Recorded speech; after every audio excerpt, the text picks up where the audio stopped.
It's a little bit like going to a specialty supermarket and being presented with an enormous stall of exotic fruit.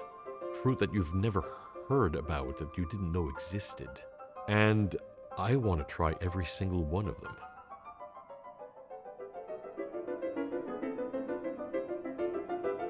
Working with Hyperion has been really, really wonderful because they've been completely open to my wish to explore the repertoire. When I presented them with recording the music of Nikolai Roslovets, who was one of the Russian futurists, they went along with it, willingly.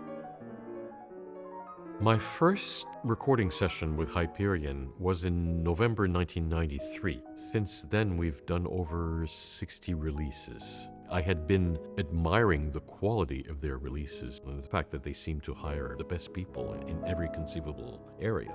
They entrusted me with projects that I couldn't believe that they entrusted me with, like the complete Scriabin sonatas, for example. I did that very early on. A few years later, they entrusted me with the complete Mettner sonatas, and there's 14 of those. Their recorded catalog is full of things that very often you can't hear elsewhere. That actually tallied completely with my own exploratory kind of streak. The piano literature is really a horn of plenty. Whenever you think you've reached the limit, there's always more, a lot more.